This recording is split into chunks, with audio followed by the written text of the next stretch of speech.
그렇게 최근에 문제가 있어. 여러분 이제 가사 사건 같은 경우에 뭐 의자료, 뭐 재산분할 말고 그 애 친권을 행사하고 누가 데려다 키우고 누가 면접 교수 보고 신상법 배우잖아.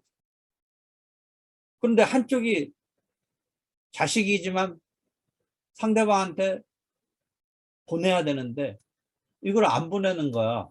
그러면 유아 인도 청구서.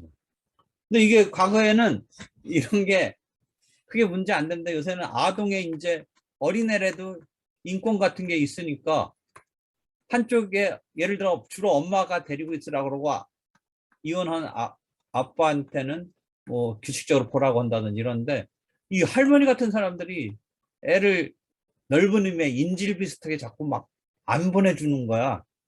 엄마가 데리고 있으라 그러는데 이 친할머니가 엄마한테 안 주는 거야. 이 엄마가 아빠 쪽을 상대로 인도 청구 이런 상황도 있어. 그런데 이 아동 인도를 하는 데 있어서 이걸 어떻게 집행을 하느냐. 집행을 하는데 여태 여러분이 집행은 대상을 어떤 물건을 갖고 대상으로 했는데 이건 사람이란 말이야. 근데 우리가 사람이 대상인 게 있어. 어떤 행동을 하라. 주는 채무 말고 하는 채무에는 어떤 사람한테 뭘 하라, 하지 마라 이런 경우가 있을 수 있는데 유아의 경우는 그럼 물건처럼 인도하라라고 어떤 물건처럼 봐야 된다라는 게 지금까지의 생각이었는데 그러다 보니까 이 아동은 자신 스스로의 아무리 갓난애기는 의사표현을 못하고 뭐 분위기를 모르지만 한 6, 7, 8살쯤 된 학교 들어가기 전 7살 되면 학교 들어가니까 예를 들어 5, 6살짜리는 뭔가 자기의 본능적인 이런 것도 있잖아.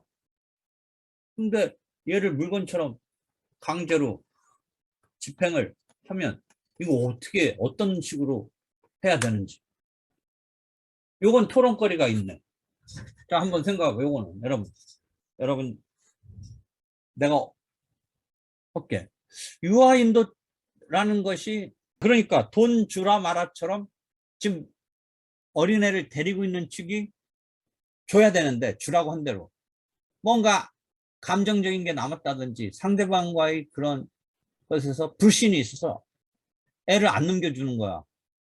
그러면 법적으로는 이쪽으로 가서 살아라. 애는 엄마랑 예를 들어 살아라. 근데 친할머니가 주지 말라는 거야, 애를. 애니까 주라 말아 하는 게 좀 용어는 그렇지만 그런 거야. 그러면 얘 데리고 와야 되는데 이게 지금 어디로까지 되냐면 국제적으로 여러분 국제법 배우거나 국제법도 또 안 배우지. 가사소송도 안 하는데 뭐 국제법을 하겠어. 국제적으로 국제이혼이 되니까 이게 나라에서 베트남 뭐 필리핀 이런 데서 애엄마가 애를 데리고 가서 막 이러니까 한국의 그 할머니가 그 외국에 누구한테 애 데리고 와라 이런 싸움도 있을 수 있어. 그럼 나쁜 의미에는 막 약탈, 약치 뭐 이런 용어까지 있어. 하여튼 그런 상황이 있어. 유아 5, 6살짜리 얘 인권과 결부돼서 이걸 물건처럼 인도 청구 설사 이겼을 때 강제로 가서 집행을 한다. 즉 강제로 집행한다는 게 뭐야? 물건으로 치면 집행관이 가서 그 물건 점유를 채무자로부터 채권자한테 넘겨주는 거야. 인도 청구 소송 아까 우리가 비금전으로 인도 청구 소송을 얘기했지. 자동차 집.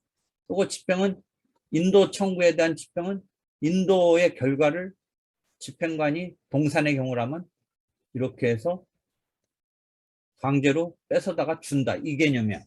인도 청구에 대해서 동산의 경우라면 집행관이 동산인도 청구에 대한 집행에 대해서 잠깐 기본 보면 어디에 있냐면 14-15- 옆번호 14-15- 그 부분인데 자 거기를 보면 힌트가 있을 것 같아서 내가 괜히 지금 같이 보자고 했는데 아직 보지 말아봐. 이 유아 어떻게 할 것 같아? 한번 얘기해봐. 안 줘. 상대방이. 예를 들어 친할머니가 안 줘. 엄마 입장에서 내가 키우는 것으로 됐는데 친할머니가 아들하고 남편이 그쪽에서 안 줘. 어떻게 생각해? 자, 종래간념은 어떤 거냐면 강제로 집행관이 학교 가는 애 데려다가 유치원 정도 유치원 가는 애 데려다가 현장에서 손목 잡고 엄마한테 데려다 주는 게 집행이야. 물건으로 치면 뭐야? 그 채무자로부터 뺏는다는 표현이 나쁜 의미는 아니고 하여튼 이렇게 뺏어서 채권자한테 갖다 주는 게 집행이야. 인도 청구권의 집행이. 상정해봐 생각을. 근데 그 물건이 동사님은 이해가 되잖아. 내가 그 컴퓨터 반환 청구 소송에서 이겼을 때 상대방이 순수히 컴퓨터를 반환하지 않으면 집행관한테 말해가지고 그 컴퓨터를 지금 소지하고 있는 점유하고 있는 채무자로부터 뺏어서 지금 이겼던 원고 채권자한테 넘겨주는 게 집행이야. 강제로. 그 집행하게 된 근거는 판결문에 컴퓨터를 반환하라는 집행권원에 의한 집행이 집행관이 한 거야. 개인으로 가서 받아낼 수, 개인이 가서 개인 사적 구제로 뺏어올 수는 없고 집행관이 그게 뺏어서 갖다 주는 거야. 근데 유아의 경우도 그렇게 한다라는 거야. 그래서 거기에 써놨어. 바로 그 뒤에 15-4에 써놓은 거야. 그 동산인도 집행, 동산인도 청구권의 집행에 그 방식으로 해. 그러니까 이제 우리는 집행법 이런 거에 대한 연구가 없으니까. 근데 외국은 벌써 어떤 생각을 한 거야. 아까 내가 말한 데서 단서가 오는 거야. 아마 보니까 애의 인권도 있는데 이게 물건 다루듯이 하면 안 된다 이거지. 유아라는 5살짜리 애, 5살짜리 애에 대해서 인도 청구에 대한 집행을 어떻게 할 건가. 외국은 벌써 거기에 대해서 특별히 배려를 하는 입법을 일본서 3년 전에 벌써 이제 만들었고, 과거의 개념으로 우리는 아직도 머물러 있는 상태인데, 그 애를, 유치원 가는 애를 할머니가 유치원 이렇게 가는 거 집에서 떠나보낸 거를 그 사이에 가서 집행관이 유치원 끝날 때 집에 가자 하면서 거의 유괴성으로 이렇게 데려다 엄마한테 갖다 주는 게 집행이란 말이지. 그렇지? 그럼 애의 의사 이런 것 등도 고려해야 되는 거 아니야. 즉 그 유아 인도의 청구의 집행은 그 유아의 어떤 보호 감독, 복지 이런 것도 다 생각해서 해서 집행을 해야 되는 거 아닌가. 이런 생각을 하게 된 거야. 그래서 거기 내가 하나 박스로 더 부각시켜 놨던 게 그런 거야. 그러면 이게 그 인권 등을 생각해 볼 때 어떤 식으로 할 수밖에 없느냐. 간접 강제라는 개념이 나와.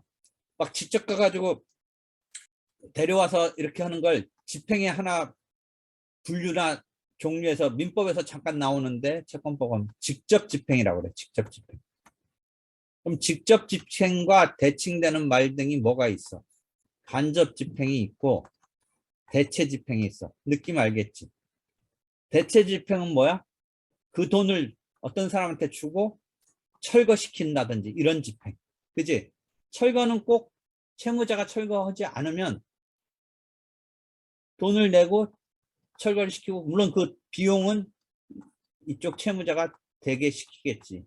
그렇지만 철거를 제3자한테 시킨다는, 대체시키는 집행이 가능한 거지. 하는 채무 같은데 연주하는 채무, 민법에서 그런 거 나오지. 음악 연주하는 채무 이런 거는 대체 집행도 안 되잖아. 그 연주자의 연주의 그 실력이나 그런 것을 대체해서 시킬 수 있다. 더 잘하는 사람 시킬 수 있다. 뭐 개념은 생각할 수 있지만 이게 안 되는 거지.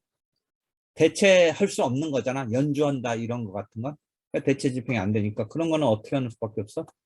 간접으로 하루 또는 그 당일날 연주하기 어려운 게 아닌 거에 대한 어마어마한 배상 비슷한 거로 간접 강제한다. 이런 개념이 나오는 거야. 되겠지? 집행에는 일반적으로 직접 집행하는 거 말고 간접 대체 이런 거 있지. 그러니까 유아의 경우도 직접 집행할 게 아니라, 유아인도 청구권에 대해서 직접 집행할 게 아니라 간접적으로밖에 할 수 없는 거 아닌가. 간접 압박을 하는 수밖에 없지. 압박 그 수밖에 없지. 직접 집행은 조금 비인권적이다 이거지. 5살짜리도 자기의 감정이 있어서 나는 이쪽에 있을래, 난 그쪽 안 갈래 하는데 어찌됐든 그걸 갖다가 강제로 이쪽에서 저쪽으로 유아, 인도라는 요 용어를 쓰는 집행을 한다면 그 부분서의 문제점이 있다. 유아 인도의 집행에 대해서 다시 한번 정리를 해 볼게요. 앞에 설명은 이제 강의에서 개괄적으로 설명한 것에 대해서 찬찬히 보도록 합시다. 유아 인도를 명하는 이제 재판, 심판이나 뭐 조정 이런 데서 유아를 즉 뭐 예를 들어 부부간에 자식을 인도하는 이런 재판까지 있은 경우에 그 내용대로 인도를 하면 되는데 그렇지 못했을 때 그 집행 방법에 대해서 우리는 재판 예규에 유체동산 인도 청구권 집행 절차에 준해서 집행을 할 수 있다라고 규율하고 있는데 한편 의사능력이 있다면 의사능력이 있는 아동의 경우에는